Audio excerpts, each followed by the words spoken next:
പ്രവാചകൻ തന്റെ ഭാര്യയോട് പോയി പറഞ്ഞു, രാജാവ് നിന്നെ കാണാൻ ആവശ്യപ്പെട്ടിട്ടുണ്ട്. എന്നാൽ അവിടെ ചെല്ലുമ്പോൾ നീ എന്റെ ഭാര്യയാണെന്ന് പറയരുത്. നീ എന്റെ സഹോദരിയാണെന്നാണ് ഞാൻ പറഞ്ഞിട്ടുള്ളത്. സാറ രാജാവിന്റെ അടുക്കലെത്തിയപ്പോൾ രാജാവ് അവളുടെ സൗന്ദര്യം കണ്ട് മതിമറന്നു. അദ്ദേഹം സാറയെ പിടിക്കാനായി ശ്രമിച്ചു. എന്നാൽ സാറയുടെ അടുത്തെത്തിയതും രാജാവിന്റെ കൈ അനക്കാൻ സാധിച്ചില്ല. ദുഷ്ടനായ രാജാവ് ഭയപ്പെട്ടു. അവൻ അപേക്ഷിച്ചു, നിങ്ങൾ എനിക്ക് വേണ്ടി അള്ളാഹുവിനോട് പ്രാർത്ഥിക്കുക. ഞാൻ ഒരിക്കലും ഒരു ദ്രോഹവും വരുത്തുകയില്ല.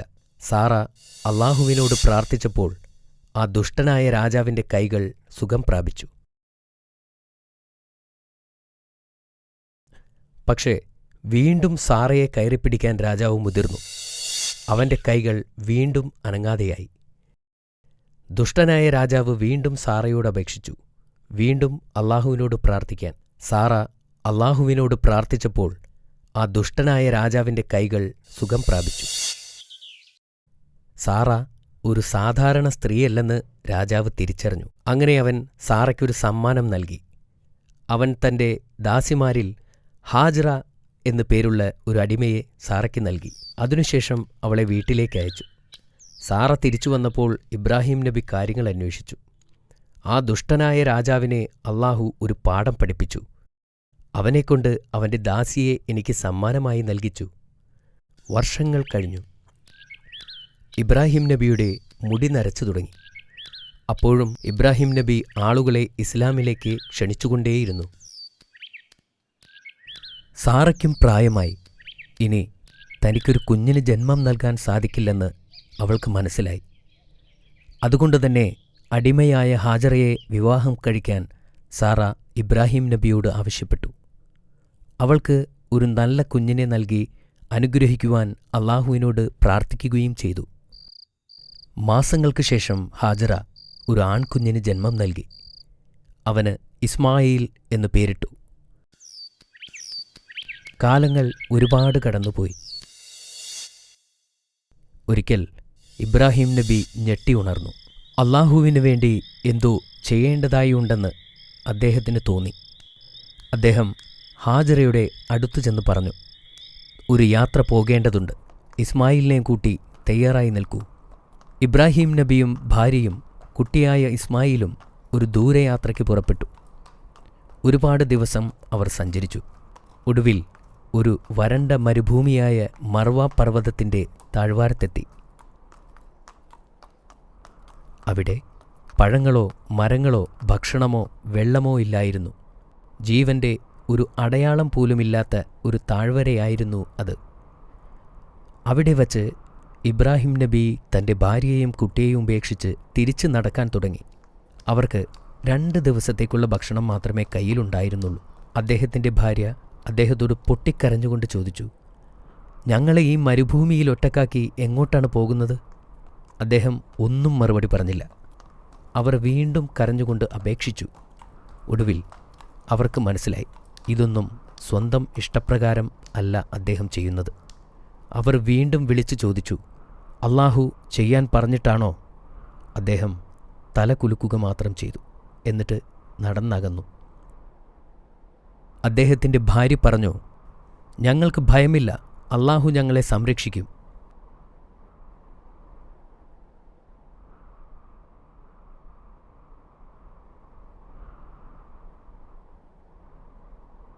തന്റെ ഭാര്യയ്ക്കും കുഞ്ഞിനും ആവശ്യമുള്ള ഭക്ഷണവും വെള്ളവും സംരക്ഷണവും നൽകി അനുഗ്രഹിക്കാൻ ഇബ്രാഹിം നബി അള്ളാഹുവിനോട് പ്രാർത്ഥിച്ചുകൊണ്ടിരുന്നു.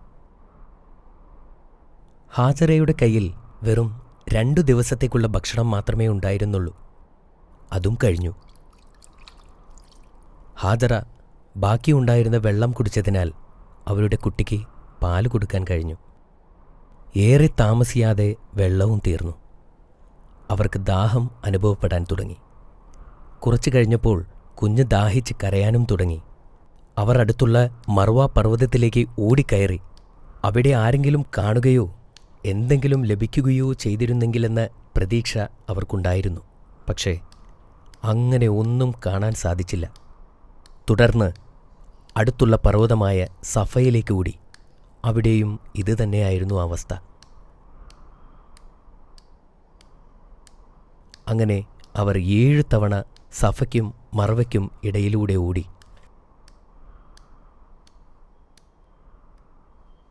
ഒടുവിൽ ഹാജറ അവശയായി. അവർ കുട്ടിയുടെ സമീപം വന്നിരുന്നു. അപ്പോൾ അവർ ഒരു ശബ്ദം കേട്ടു. അവർ അത് എന്താണെന്നറിയാൻ വേണ്ടി കാതോർത്തു നിന്നു. വീണ്ടും ആ ശബ്ദം കേട്ടപ്പോൾ അവർ ചോദിച്ചു, നിങ്ങൾ ആരാണെങ്കിലും അള്ളാഹു നിങ്ങളെ എനിക്ക് കേൾപ്പിച്ചു തന്നു. എന്നെ സഹായിക്കാൻ കഴിയുമോ?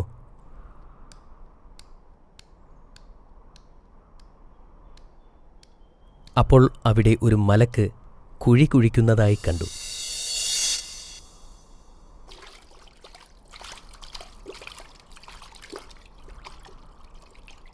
വെള്ളം കണ്ടപ്പോൾ ഹാജറ ഓടിച്ചെന്ന് അതിന് തടം കെട്ടാൻ തുടങ്ങി. അവർ അതിൽ നിന്നും വെള്ളം കുടിക്കുകയും പാത്രത്തിൽ ശേഖരിക്കുകയും തൻ്റെ കുഞ്ഞിൻ്റെ അടുത്തേക്ക് ഓടിച്ചെല്ലുകയും ചെയ്തു. ആ ഉറവ പൊട്ടിയ സ്ഥലം സംസം എന്നറിയപ്പെട്ടു. ഏതാനും ദിവസങ്ങൾക്ക് ശേഷം ചിലർ മക്കയിലൂടെ സഞ്ചരിക്കുകയായിരുന്നു. അപ്പോൾ പക്ഷികൾ മർവ പർവ്വതത്തിന് ചുറ്റും വട്ടമിട്ട് പറക്കുന്നതായി ശ്രദ്ധയിൽപ്പെട്ടു. അവിടെ വെള്ളം ഉണ്ടാകാനുള്ള സാധ്യതയുണ്ടെന്ന് അവർ മനസ്സിലാക്കി. അവർ മർവയിലേക്ക് നീങ്ങി. അവർ അവിടെ എത്തിയപ്പോൾ അവിടെ നിൽക്കുന്ന സ്ത്രീയെയും കുഞ്ഞിനെയും കണ്ട് അവർ അത്ഭുതപ്പെട്ടു. ഈ വെള്ളം ഉപയോഗിക്കാൻ അവർ ഹാജറയോട് അനുവാദം ചോദിച്ചു. അതുപോലെ ഒരുപാട് ആളുകൾ മർവയിലേക്ക് വരാൻ തുടങ്ങി. അവിടെ മനുഷ്യവാസം ആരംഭിച്ചു.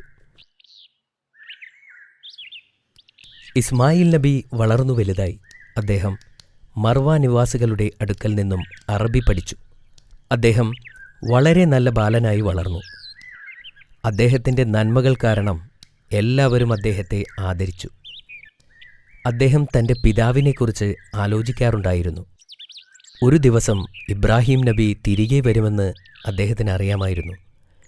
ഇസ്മായിൽ നബി ഒരു വിവാഹം കഴിച്ചു, സമാധാനപരമായി ജീവിതം നയിച്ചു. ഇബ്രാഹിം നബി വളരെ അസ്വസ്ഥനായിരുന്നു. അദ്ദേഹം തൻ്റെ ഭാര്യയെയും മകനെയും കാണാൻ ഏറെ ആഗ്രഹിച്ചിരുന്നു. ഒരിക്കൽ അദ്ദേഹം അവരെ കാണാൻ മക്കയിലേക്ക് പോകാൻ തീരുമാനിച്ചു. ഏറെക്കാലം സഞ്ചരിച്ച് അദ്ദേഹം മക്കയിലെത്തി.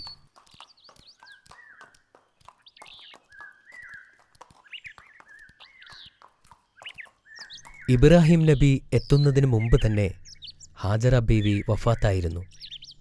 അത് മക്ക നിവാസികളിൽ നിന്നും അദ്ദേഹം മനസ്സിലാക്കി. എന്നാൽ ഇസ്മായിൽ നബി ഇപ്പോഴും ജീവനോടെയുണ്ട് എന്ന് അദ്ദേഹം അറിഞ്ഞു. ഇത് കേട്ടതിൽ അദ്ദേഹം വളരെയധികം സന്തോഷിച്ചു. അൽഹംദുലില്ലാഹ് എന്ന് പറയുകയും ചെയ്തു.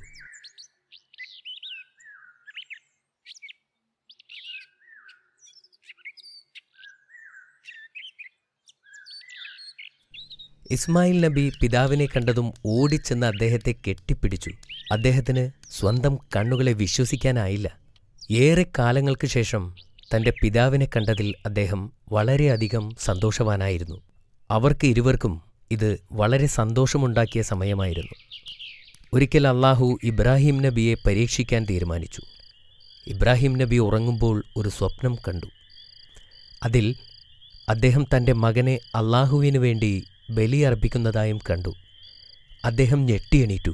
പക്ഷേ അതൊരു സ്വപ്നമായതിനാൽ അദ്ദേഹം അത് കാര്യമാക്കിയില്ല. രണ്ടാമത്തെ ദിവസവും ഇത് തന്നെ ആവർത്തിച്ചപ്പോൾ അദ്ദേഹത്തിന് മനസ്സിലായി, ഇത് അള്ളാഹു തനിക്ക് നൽകിയ നിർദ്ദേശമാണ്.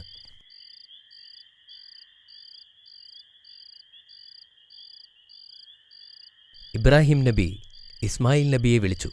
താൻ കണ്ട സ്വപ്നത്തെക്കുറിച്ച് പറഞ്ഞു. അപ്പോൾ ഇസ്മായിൽ നബി പറഞ്ഞു, അള്ളാഹു അങ്ങയോട് എന്തു പറഞ്ഞുവോ അത് ചെയ്യുക. അടുത്ത ദിവസം അവർ ഒരു കത്തിയും കയറുമായി അറഫ പർവ്വതത്തിന് മുകളിലേക്ക് പോയി.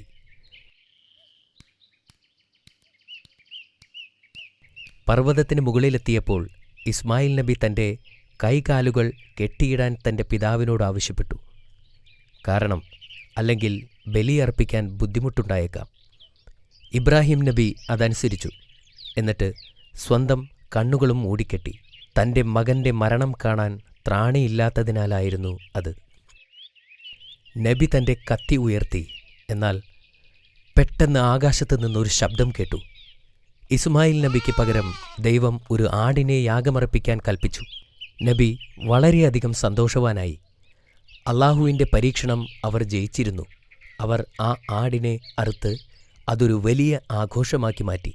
ഇതിൻ്റെ ഓർമ്മയ്ക്കായാണ് മുസ്ലിമീങ്ങൾ ബലിപെരുന്നാൾ ആഘോഷിക്കുന്നത്. അവർ ഇരുവരും അള്ളാഹുവിലേക്ക് ആളുകളെ ക്ഷണിച്ചുകൊണ്ടേയിരുന്നു. അവർക്ക് എന്നാൽ ആരാധനയ്ക്ക് പറ്റിയ ഒരിടം ഇല്ലായിരുന്നു. അപ്പോൾ അള്ളാഹു അവരോട് തനിക്ക് വേണ്ടി ഒരു ഭവനം നിർമ്മിക്കാൻ ആവശ്യപ്പെട്ടു. അള്ളാഹു അവരോട് കഅബ നിർമ്മിക്കാൻ ആവശ്യപ്പെട്ടു. അത് ഇബ്രാഹിം നബി തൻ്റെ മകനോടും പറഞ്ഞു. അള്ളാഹു പറഞ്ഞത് തന്നെ നമുക്ക് ചെയ്യാം എന്നദ്ദേഹം മറുപടി നൽകി. അവർ കഅബ നിർമ്മിക്കാൻ തുടങ്ങി. ഇസ്മായിൽ നബി കല്ലുകൾ കൊണ്ടുവരുകയും ഇബ്രാഹിം നബി ആ ജോലി ആരംഭിക്കുകയും ചെയ്തു.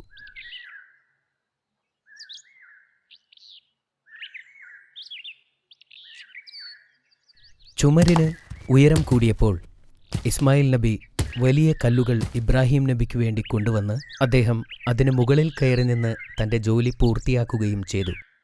അതിൻ്റെ മൂലക്കല്ല് സ്ഥാപിക്കാൻ ഇസ്മായിൽ നബിയോട് കല്ല് ശേഖരിക്കാനായി ആവശ്യപ്പെട്ടു. അദ്ദേഹം വളരെ ക്ഷീണിതനായിരുന്നു. എങ്കിലും കല്ല് ശേഖരിക്കാനായി പോയി. അന്നേരം മലക്കുകൾ ഇബ്രാഹിം നബിക്ക് സ്വർഗത്തിൽ നിന്നും ഇറക്കപ്പെട്ട കല്ല് കൊണ്ടുവന്ന് കൊടുത്തു.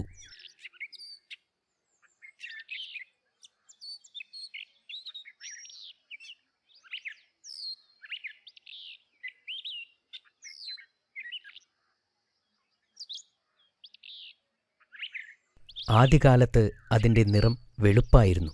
പിന്നീട് ആളുകളുടെ പാപം കാരണം അത് കറുപ്പായി മാറപ്പെട്ടു. തിരികെ എത്തിയ ഇസ്മായിൽ നബി ആ കല്ല് കണ്ട് അത്ഭുതപ്പെട്ടു. അദ്ദേഹം ചോദിച്ചു, ആരാണ് ഈ കല്ല് കൊണ്ടുവന്നത്? ക്ഷീണം ബാധിക്കാത്ത ഒരാൾ കൊണ്ടുവന്നതാണ് എന്ന് ഇബ്രാഹിം നബി മറുപടി പറഞ്ഞു. അങ്ങനെ അവർ നിർമ്മാണം പൂർത്തിയാക്കി. അവർ ചെയ്ത ഈ കർമ്മം സ്വീകരിക്കാനായി അള്ളാഹുവിനോട് പ്രാർത്ഥിച്ചു. അള്ളാഹു അതിൽ വളരെ സംതൃപ്തനായിരുന്നു. എല്ലാവരോടും കഅബയിൽ വന്ന് തീർത്ഥാടനം ചെയ്യാൻ ആഹ്വാനം ചെയ്തു. അത് ഇബ്രാഹിം നബിയുടെ ജനത അനുസരിക്കുകയും ചെയ്തു.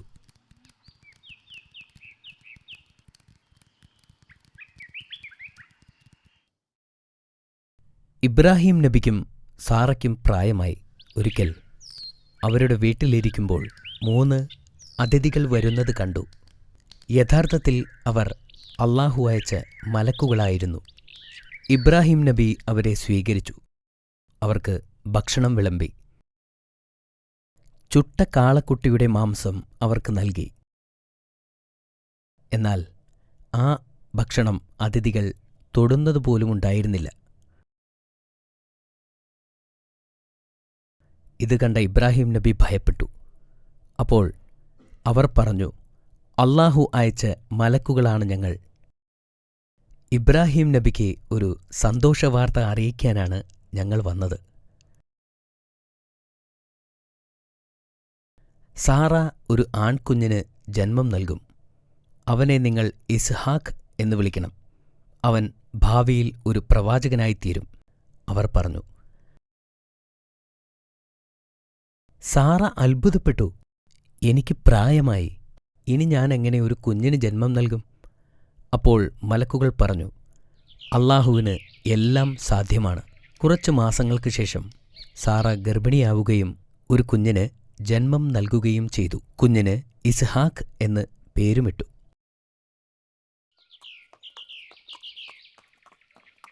വർഷങ്ങൾക്ക് ശേഷം ഇബ്രാഹിം നബി തൻ്റെ മകനെ കാണാൻ വേണ്ടി തിരികെ വന്നു. അദ്ദേഹം വീട്ടിലെത്തിയപ്പോൾ ഇസ്മായിൽ നബി വീട്ടിലില്ലായിരുന്നു. ഇസ്മായിൽ നബിയുടെ ഭാര്യ അവിടെ ഉണ്ടായിരുന്നു. അദ്ദേഹം അവരുടെ സുഖവിവരം അന്വേഷിക്കാൻ തുടങ്ങി. എന്നാൽ അവർ പരാതിക്കെട്ട് അദ്ദേഹത്തിൻ്റെ മുമ്പിൽ അഴിച്ചുവച്ചു.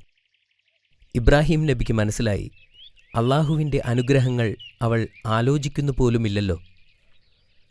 ആ സ്ത്രീ തൻ്റെ മകന് പറ്റിയ ഭാര്യയല്ലെന്ന് അദ്ദേഹം മനസ്സിലാക്കി. അദ്ദേഹം തൻ്റെ മകന് മനസ്സിലാകുന്ന തരത്തിൽ ഒരു സന്ദേശം അവൾക്ക് നൽകി. ഇസ്മായിൽ നബി വരുമ്പോൾ അദ്ദേഹത്തോട് സലാം പറയാൻ അദ്ദേഹം ആവശ്യപ്പെട്ടു. ഈ ഗോപുരത്തിന്റെ പൂമുഖം മാറ്റുവാൻ നീ അവനോട് പറയണം എന്നദ്ദേഹം പറഞ്ഞു. ഇസ്മായിൽ നബി തിരിച്ചു വന്നപ്പോൾ അദ്ദേഹം കാര്യങ്ങൾ അന്വേഷിച്ചു. അവർ ഇബ്രാഹിം നബി പറഞ്ഞ കാര്യങ്ങൾ അദ്ദേഹത്തോട് പറഞ്ഞു. ഇത് കേട്ടപ്പോൾ തന്റെ പിതാവ് എന്താണ് ഉദ്ദേശിച്ചതെന്ന് ഇസ്മായിൽ നബിക്ക് മനസ്സിലായി. അദ്ദേഹം അവളോട് പറഞ്ഞു, എന്റെ പിതാവ് എന്നോട് പറഞ്ഞത് നിനക്ക് വിവാഹമോചനം നൽകാനാണ്. ഇനി നിനക്ക് നിന്റെ വീട്ടിലേക്ക് പോകാം. അവർ അവരുടെ വീട്ടിലേക്ക് മടങ്ങി. ഇസ്മായിൽ നബി മറ്റൊരു വിവാഹം കഴിച്ചു. വർഷങ്ങൾക്കു ശേഷം വീണ്ടും ഇബ്രാഹിം നബി മകനെ കാണാനായി വീട്ടിലേക്കെത്തി. അദ്ദേഹം എത്തിയപ്പോൾ ഇസ്മായിൽ നബി അവിടെ ഇല്ലായിരുന്നു. അദ്ദേഹം പുതിയ ഭാര്യയോട് അന്നത്തെ വിശേഷങ്ങൾ അന്വേഷിച്ചു. ആ സ്ത്രീയുടെ മറുപടിയിൽ നിന്നും അവർ നല്ലൊരു വനിതയാണെന്ന് അദ്ദേഹം മനസ്സിലാക്കി. ആ സ്ത്രീ എപ്പോഴും അള്ളാഹുവിനെ സ്തുതിക്കുമായിരുന്നു. ഇത് കണ്ട് ഇബ്രാഹിം നബി സന്തുഷ്ടനായി. അദ്ദേഹം ആ സ്ത്രീയോട് പറഞ്ഞു, ഭർത്താവ് വരുമ്പോൾ വീടിന്റെ ഉമ്മറം ഉറപ്പിച്ചു നിർത്താൻ പറയണം. ഈ രഹസ്യ സന്ദേശം നൽകി അദ്ദേഹം തിരിച്ചുപോയി. ഇസ്മായിൽ നബി വീട്ടിലെത്തിയപ്പോൾ ഭാര്യയോട് കാര്യങ്ങൾ അന്വേഷിച്ചു. അവർ കാര്യങ്ങൾ പറയുകയും ചെയ്തു. ഇത് കേട്ട് ഇസ്മായിൽ നബി പറഞ്ഞു, അദ്ദേഹം പറഞ്ഞ വീടിന്റെ ഉമ്മറം നീയാണ്. നിന്നെ എന്നേക്കും കൂടെ നിർത്താനാണ് അദ്ദേഹം എന്നോട് പറഞ്ഞത്.